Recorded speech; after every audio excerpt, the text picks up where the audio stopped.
السلام علیکم ناظرین، سلامتی ہو آپ پر جہاں بھی آپ ہوں۔ کیلنڈر پر آج دن میں تاریخ رہی 2 شعبان المعظم، انگریزی تاریخ 6 مارچ ہے۔ اپنے میزبان راہی حجازی سے انڈیا کی خبریں سنیے۔ حجاب مسئلے پر بھگوائی شدت پسندوں اور مسلم طالبہ کے درمیان جھڑپ، غیر معینہ مدت تک کالج میں چھٹی کا اعلان۔ منگلورو میں کار اسٹریٹ پر واقع دیانند پائی اور ستیش پائی گورنمنٹ کالجوں میں مسلم طالبات کے اپنے سر ڈھک کر امتحانات کے لیے حاضر ہونے پر بی جے پی کی طلبہ تنظیم ABVP سے وابستہ شدت پسندوں نے باحجاب مسلم طالبات کے خلاف ہنگامہ کھڑا کر دیا، جس کے نتیجے میں بدامنی پیدا ہونے کے امکانات محسوس کرتے ہوئے غیر متعینہ مدت کے لیے چھٹی کا اعلان کر دیا گیا۔ تفصیلات کے مطابق اس کالج کے پرنسپل نے مسلم طالبات کو اپنے سر ڈھک کر کالج میں حاضر ہونے اور لائبریری میں بیٹھ کر اپنی پڑھائی جاری رکھنے کی اجازت دی تھی۔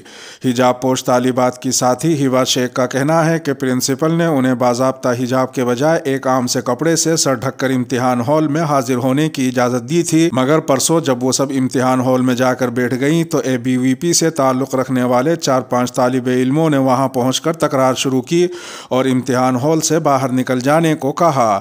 پھر کالج کے گیٹ پر متعلقہ لڑکوں اور مسلم طالبات کے درمیان زبانی جھڑپ ہو گئی، جس کے بعد ماحول کشیدہ ہو گیا۔ پولیس نے موقع پر پہنچ کر حالات کو قابو میں کیا۔ اس کے بعد مسلم طالبات نے مذکورہ طالب علموں کے خلاف بندر روڈ پولیس اسٹیشن میں باقاعدہ شکایت درج کروائی۔ حالات کی حساسیت کو دیکھتے ہوئے ضلع کمشنر نے کالج کو غیر معینہ مدت کے لیے بند کرنے اور امتحانات کو ملتوی کرنے کے احکام جاری کیے۔ آمریت اور تانا شاہی والے ممالک بھارت ٹاپ 10 میں شامل۔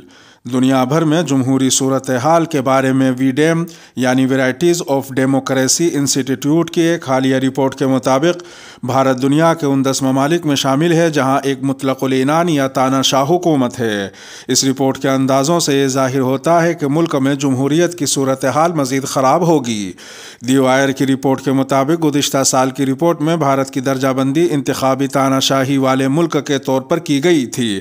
بھارت کا یہ شرمناک مظاہرہ اس سال بھی جاری رہا۔ 2014 میں بی جے پی اور وزیر اعظم نریندر مودی کے اقتدار میں آنے کے بعد سے بھارت میں جمہوریت کی سطح میں زبردست گراوٹ دیکھی گئی ہے۔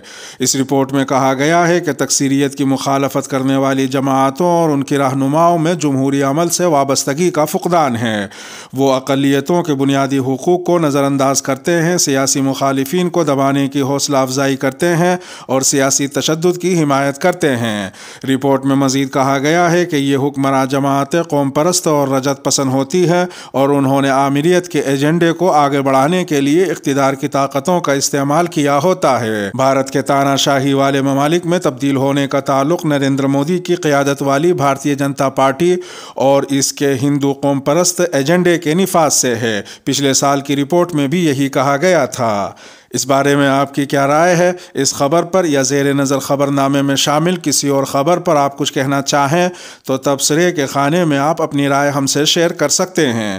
ہمیں آپ کی رائے سے استفادہ کرتے ہوئے خوشی ہوگی۔ دہلی فسادات، عام آدمی پارٹی کے سابق کونسلر طاہر حسین کی درخواست ضمانت نامنظور۔ دہلی کی ایک عدالت نے ہفتے کو عام آدمی پارٹی کے سابق کونسلر طاہر حسین کی فروری 2020 میں شمال مشرقی دہلی میں ہونے والے فسادات سے متعلق منی لانڈرنگ کیس میں ضمانت کی درخواست مسترد کر دی ہے۔ ایڈیشنل سیشن جج نے ضمانت کی درخواست مسترد کرتے ہوئے کہا کہ ملزم کو راحت دینے کے لیے بنیاد ناکافی ہے۔ عدالت نے ED کے اسپیشل پبلک پروسیکیوٹر کے ان دلائل کو قبول کیا کہ ملزم کے خلاف ریکارڈ پر کافی مواد موجود ہے اور اس کے خلاف منی لانڈرنگ کا معاملہ بنتا ہے۔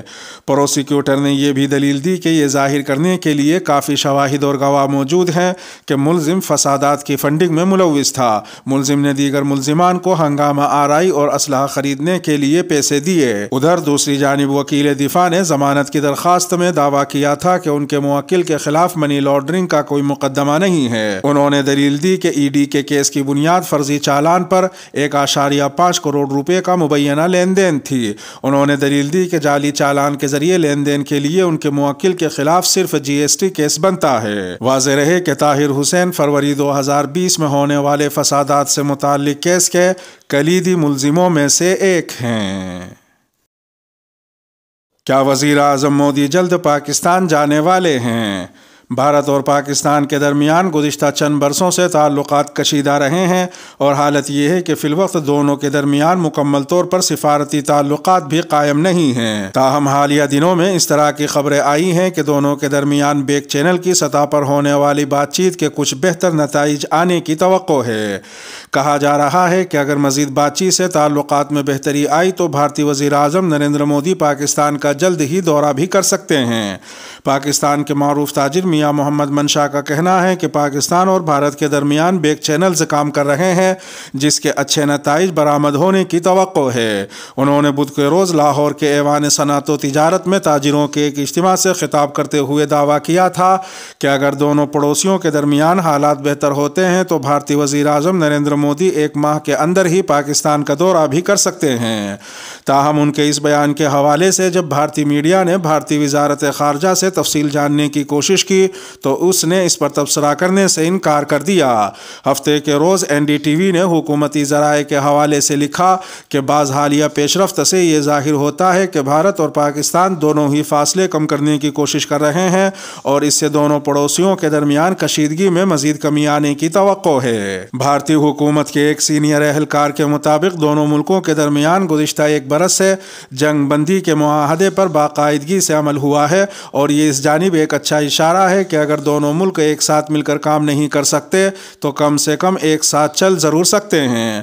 حکومتی ذرائع کے مطابق حالیہ پیش رفت اس بات کا بھی اندیا ہے کہ بھارت اور پاکستان فاصلے کم کرنے کی کوشش کر رہے ہیں۔ طلبہ لیڈر انیس خان کے قتل کے بعد مغربی بنگال میں ایک اور مسلم نوجوان مہراب علی کا قتل۔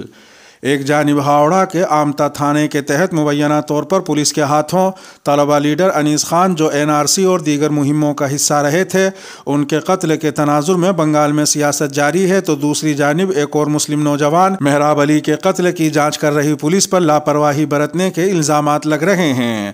ذرائع کے مطابق مہراب علی کے اہل خانہ نے کلکتہ ہائی کورٹ سے رجوع کرتے ہوئے درخواست کی ہے کہ ان کے بیٹے 31 سالہ مہراب علی کے قتل کی جانچ CBI سے کرائی جائے۔ خیال رہے کہ مہراب علی 23 فروری کو ایک بم دھماکے میں جاں بحق ہوئے تھے۔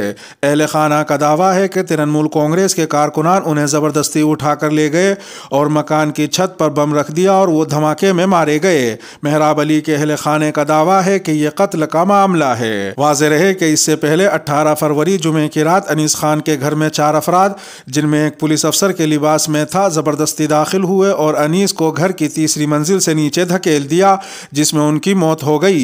آمنا تھانے کو اس معاملے کی خبر دی گئی۔ خبر ملنے کے باوجود پولیس حرکت میں نہیں آئی۔ تاخیر سے پولیس پہنچی۔ پہلے آمنا تھانے نے انکار کیا کہ کوئی بھی پولیس اہلکار انیس خان کے گھر میں نہیں گیا تھا، مگر بعد میں 2 افراد جن میں ایک ہوم گارڈ اور ایک کانسٹیبل ہے انہوں نے اعتراف کیا کہ وہ انیس کے گھر آمتا تھانہ کے OC کی ہدایت پر گئے تھے۔ چونکہ اب تک OC کے خلاف کارروائی نہیں ہوئی ہے اس لیے اہل خانہ کو SIT جانچ پر یقین نہیں ہے۔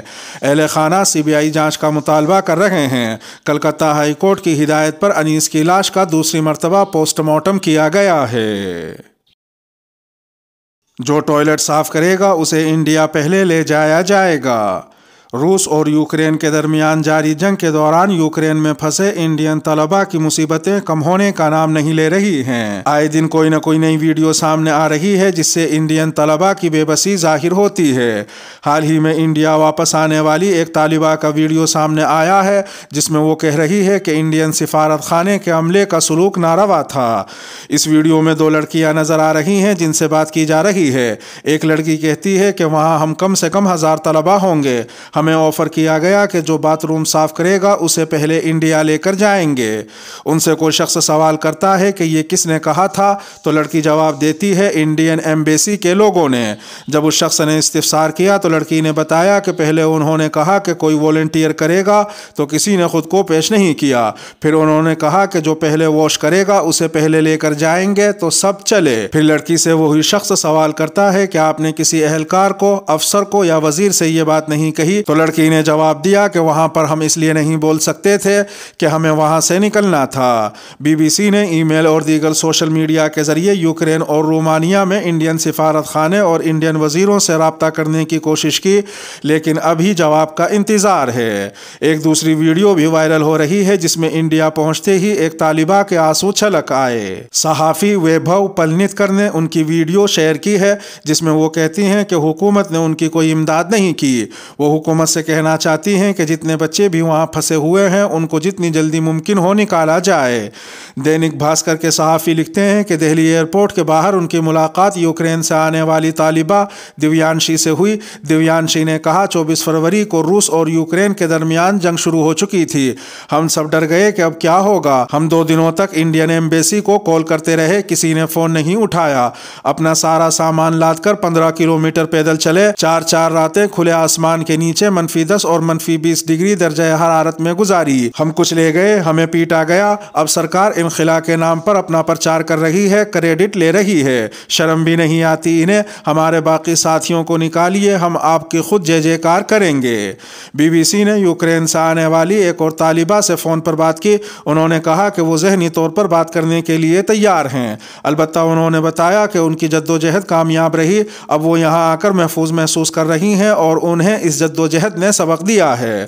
انہوں نے کہا کہ جب وہ بات کرنے کی حالت میں ہوں گی تو ہمیں فون پر پیغام دیں گی۔ دریں اثنا روس نے اعلان کیا ہے کہ جنگ زدہ علاقے سے انڈیا سمیت دنیا کے دوسرے ممالک کے طلباء کو نکالنے میں وہ مدد کریں گے۔ اس کے ساتھ ہی انڈیا کی خبروں کا اختتام ہوا۔ ویڈیو کو آخر تک ملاحظہ فرمانے پر شکریہ، اور اگر عالمی خبروں والی ویڈیو آپ کی نظر سے نہ گزری ہو تو وہ ویڈیو آپ کی اسکرین پر نمودار ہو رہی ہوگی۔ تھم نیل پر ٹچ کر آج کی عالمی خبریں بھی سن سکتے ہیں۔ اپنے میزبان راہی حجازی کو اب دیجیے اجازت۔ سلامتی ہو آپ پر جہاں بھی آپ ہوں۔